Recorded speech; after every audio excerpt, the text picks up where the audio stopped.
നമസ്കാരം. ചോദ്യം ഉത്തരം പരിപാടിയിലേക്ക് എല്ലാ പ്രേക്ഷകർക്കും സ്വാഗതം. സോളാർ വിഷയത്തിൽ ജുഡീഷ്യൽ അന്വേഷണം പ്രഖ്യാപിച്ചിരിക്കുന്നു. ഇതിൻ്റെ പരിഗണനാ വിഷയങ്ങൾ എന്തൊക്കെയായിരിക്കണമെന്ന് LDF നേതൃത്വം സർക്കാരിന് എഴുതി നൽകാൻ പോവുകയാണ്.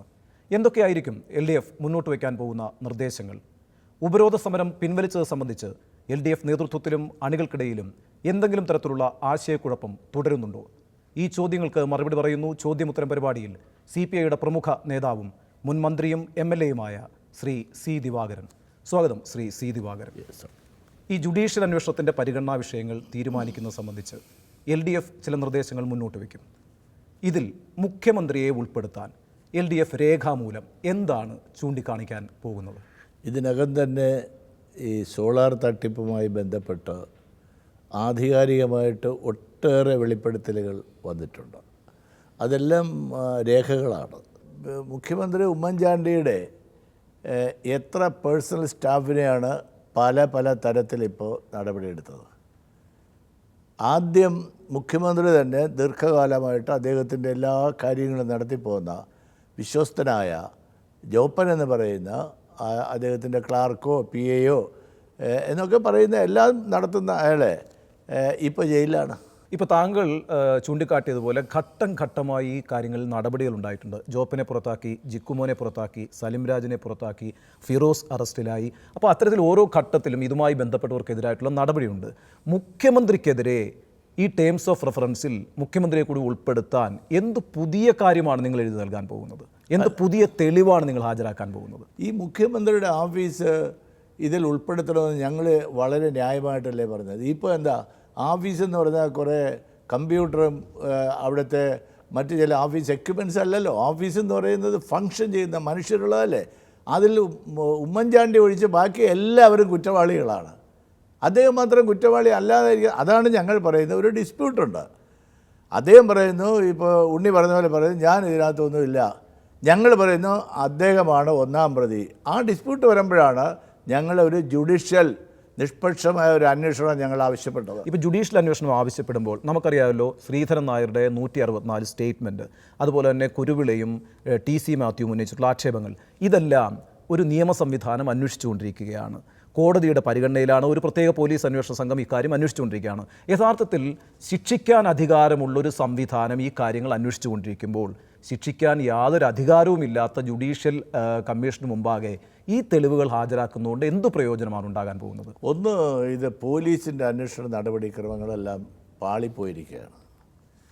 പോലീസിൽ ഇതൊന്നും തെളിയിക്കാൻ ഇതുവരെ കഴിഞ്ഞിട്ടില്ല. ഈ കഴിഞ്ഞ 2 മാസക്കാലമായി ഈ നിലവിലുള്ള പോലീസ് സംവിധാനത്തിൽ അവർ നടത്തുന്ന ഇൻവെസ്റ്റിഗേഷനിൽ ആരെയും തന്നെ, ഇത് പറഞ്ഞ ആളുകളെ 1-2 പേര് അവർ ബിജു രാധാകൃഷ്ണനെ ഇപ്പോൾ അറസ്റ്റ് ചെയ്യേണ്ട പ്രത്യേക സാഹചര്യമൊന്നുമല്ല. അയാൾ നേരത്തെ നാട് വിട്ടു പോയതാണ്, ഇപ്പോൾ തിരിച്ചു വന്നു. അയാൾ ഇതിനകത്ത് ഡയറക്റ്റായിട്ട് ഇൻവോൾവ്മെൻ്റ് ഉള്ളതാണ്. അതുകൊണ്ട് അയാളുടെ പേരിൽ ഒരു അറസ്റ്റ് നടന്നു എന്നുള്ളതല്ലാതെ സരിതയെ അറസ്റ്റ് ചെയ്തെന്ന് വെച്ചാൽ സരിത വളരെ കുഴപ്പങ്ങൾ പിടിച്ച ഒരു സ്ത്രീയാണെന്ന് കോൺഗ്രസ്സുകാരും ഉമ്മൻചാണ്ടിയും എല്ലാം പറയുന്നു. അപ്പോൾ അവരെ അറസ്റ്റ് ചെയ്തതിൽ വലിയ കാര്യമുണ്ടോ? അവരുടെ എവരും തമ്മിലൊക്കെയുള്ള ബന്ധങ്ങൾ എന്താണ്? ഇവിടെയാണ് മുഖ്യമന്ത്രി ആവർത്തിച്ച് പറയുന്നൊരു കാര്യമുണ്ട്. പല ഘട്ടങ്ങളിൽ മുഖ്യമന്ത്രിക്കെതിരെ നിങ്ങൾ ഉന്നയിച്ചിട്ടുള്ള തെളിവുകളുടെ എല്ലാം മുനയൊടിക്കാൻ അദ്ദേഹത്തിന് കഴിഞ്ഞുവെന്ന് അദ്ദേഹം അവകാശപ്പെടുന്നു. ഉദാഹരണത്തിന് ബിജു രാധാകൃഷ്ണന് മുഖ്യമന്ത്രിയുടെ കയ്യിൽ നിന്ന് ഒരു കത്ത് ലഭിച്ചിരുന്നു എന്ന് പറഞ്ഞു. പിന്നീട് കത്തുണ്ടായില്ല എന്ന് തെളിഞ്ഞു.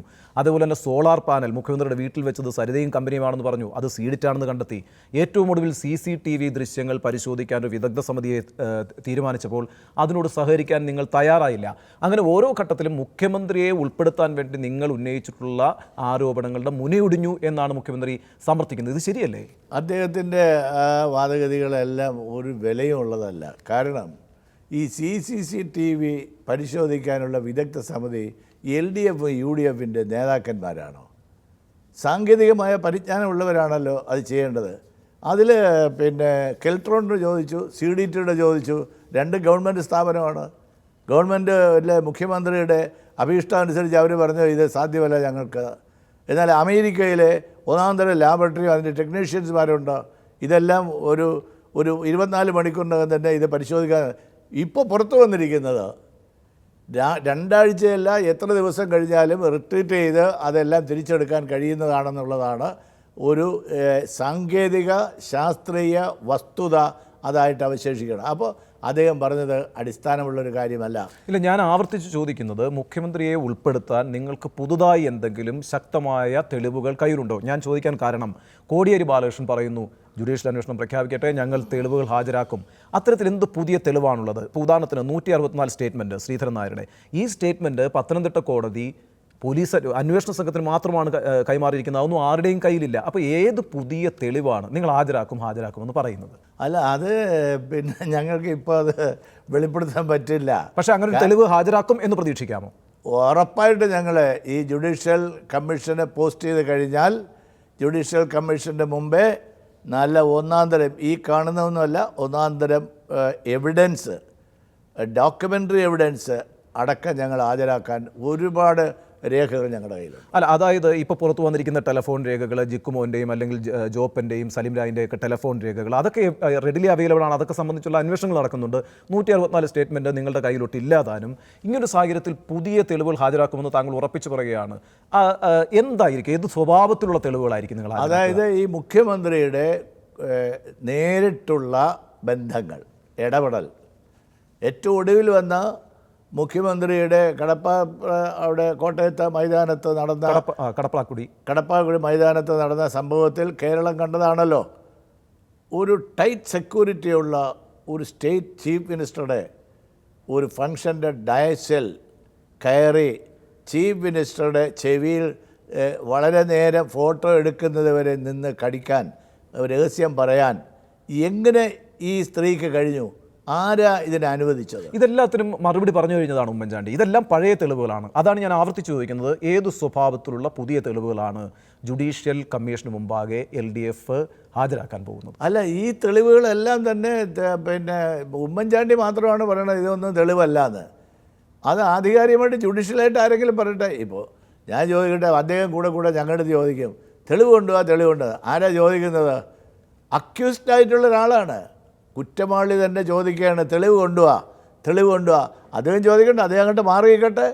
ആ രംഗത്ത് ഇത് അന്വേഷിക്കാൻ കഴിയുന്ന ഒരു ജുഡീഷ്യൽ പിന്നെ വ്യക്തിയോ ഒരു പാനൽ ഓഫ് ജഡ്ജസോ വരട്ടെ, ഞങ്ങളിതെല്ലാം ഹാജരാക്കുക. ഇപ്പോൾ ഈ കേൾക്കുന്നതെല്ലാം വെളിപ്പെടുത്തലുകളാണ്. പുതിയ രേഖകൾ, പുതിയ തെളിവുകൾ ഞങ്ങളുടെ പക്കലുണ്ട്. ഞങ്ങൾ വെറുതെ പറയുകയല്ലല്ലോ. ഇപ്പോൾ ഈ ടേംസ് ഓഫ് റെഫറൻസിൽ മുഖ്യമന്ത്രി, അദ്ദേഹത്തിൻ്റെ ഓഫീസ്, ഇതിനെ രണ്ടിനെയും ഉൾപ്പെടുത്തണം, ഈ രണ്ട് കാര്യങ്ങൾ ഉൾപ്പെടുത്തണം എന്നൊരു ഏക ആവശ്യം മാത്രമായിരിക്കും LDF എഴുതി നൽകാൻ പോകുന്നത് എന്ന് കേൾക്കുന്നു. കാരണം മറ്റു ആവശ്യങ്ങൾ കൂടി ഉൾപ്പെടുത്തിയാൽ ഒരു പക്ഷേ ഇതിൻ്റെ യഥാർത്ഥ വശത്തിലേക്ക് അന്വേഷണം പോകാൻ സാധ്യതയില്ല, അല്ലെങ്കിൽ അവിടെ വിട്ടുവീഴ്ച ചെയ്യപ്പെടും എന്നുള്ളൊരു ആശങ്കയുള്ളതുകൊണ്ട് മുഖ്യമന്ത്രി, അദ്ദേഹത്തിൻ്റെ ഓഫീസ്, ഈ രണ്ട് കാര്യങ്ങളും അന്വേഷണ പരിധിയിൽ കൊണ്ടുവരണം എന്ന ഒറ്റ ആവശ്യമായിരിക്കും LDF മുന്നോട്ട് വയ്ക്കുക എന്നറിയുന്നു. ശരിയാണോ? അത് പൂർണ്ണമായിട്ടും ശരിയല്ല. അത് അത് മാത്രമല്ല, അതാണ് അതിൻ്റെ ഹൈലൈറ്റ് ചെയ്യുന്ന ഞങ്ങളുടെ ഒരു പോയിൻ്റ്. അതാണ്. അതോടൊപ്പം തന്നെ ഈ പണം എവിടെ പോയി, ഈ സരിത തട്ടിച്ചു എന്ന് പറയുന്ന ഉമ്മൻചാണ്ടിയുടെ ഭാഷയിൽ പറഞ്ഞാൽ 5 കോടിയും PC ജോർജിൻ്റെ ഭാഷയിൽ പറഞ്ഞാൽ 1000 കോടിയും ഈ പണം എവിടെയാണ് പോയത്? അത് ഒരു അന്വേഷണത്തിന് വിധേയമാകാൻ പോകുന്ന, ഞങ്ങൾ ആവശ്യപ്പെടാൻ പോകുന്ന ഒരു കാര്യമാണ്. രണ്ടാമത്തെ കാര്യം, ഈ ചീറ്റ് ചെയ്യപ്പെട്ട ആളുകൾക്ക് ഈ പണം ആര് കൊടുക്കും? എന്ത് റോളാണ് ഗവൺമെൻറ്? കാരണം മുഖ്യമന്ത്രിയെ വിശ്വസിച്ചാണ് പലരും ചേർന്നിരിക്കുന്നതിനകത്ത്. ഇത് തരക്കേടില്ല, ഇതിലൊരു ലാഭമുണ്ടാവും എന്ന് കരുതി ഈ ചതിക്കുഴിയിൽ വീണത്. അതുകൊണ്ട് അവർ ചതിക്കപ്പെട്ട പണം മുഖ്യമന്ത്രി, ഗവൺമെൻറ്റും അതിന് ഗ്യാരണ്ടി ചെയ്യേണ്ടതാണ്. ഇത് എന്ത് വേണമെന്നുള്ള അന്വേഷിക്കണം. മൂന്നാമത്തെ കാര്യം, ഈ കേരളത്തിൽ നടക്കുന്ന തട്ടിപ്പുകൾ ശാശ്വതമായി പരിഹരിക്കാനുള്ള ലെജിസ്ലേഷൻ, നിയമനിർമ്മാണ നടപടികൾ ഞങ്ങൾ ശുപാർശ ചെയ്യുന്നുണ്ട്. ശരി, വളരെ സ്ട്രെയിറ്റ് ആയിട്ട് ശ്രീ സി ദിവാറിന് ഒരു ചോദ്യം ചോദിക്കാം. മുഖ്യമന്ത്രിയെ ഉൾപ്പെടുത്താതെ മുഖ്യമന്ത്രിയുടെ ഓഫീസിനെ മാത്രം ഉൾപ്പെടുത്തുന്ന ഒരു ടേംസ് ഓഫ് റെഫറൻസ് LDF അംഗീകരിക്കൂ? ഇല്ല, ആഫീസ് എന്ന് പറയുന്നത് ഞാൻ നേരത്തെ പറഞ്ഞല്ലോ, ആഫീസ് ഒരു അദൃശ്യമായ സാധനമാണ്. ഏതൊരു ഓഫീസും, ഞാൻ മിനിസ്റ്ററായിരുന്നു 5 കൊല്ലം, എൻ്റെ ഓഫീസ് എന്ന് പറയുന്നത് ഞാനാണ്. മിനിസ്റ്ററാണ് അതിനകത്ത് പ്രധാനപ്പെട്ടൊരു കക്ഷി. അതിൻ്റെ സെൻട്രൽ പോയിൻ്റ് ഞാനാണ്. CMൻ്റെ ഓഫീസിൻ്റെ സെൻട്രൽ പോയിൻ്റ് എവിടെയാണ്? CMൻ്റെ കസേരയാണോ? CM തന്നെയാണ്. അതാണ് ഞങ്ങൾ പറയുന്നത്.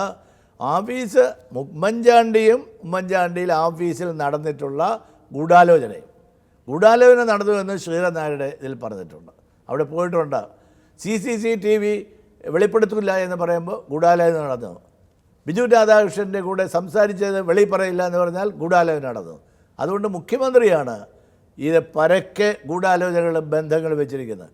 ഒരു മുഖ്യമന്ത്രിയുടെ മന്ത്രിസഭയിൽ അദ്ദേഹത്തിൻ്റെ വിശ്വസ്തനായ മന്ത്രിമാർ അദ്ദേഹത്തിന് കളങ്കം വരുത്തുന്ന ഒരു പ്രോജക്റ്റ് ഉദ്ഘാടനം ചെയ്തല്ലോ.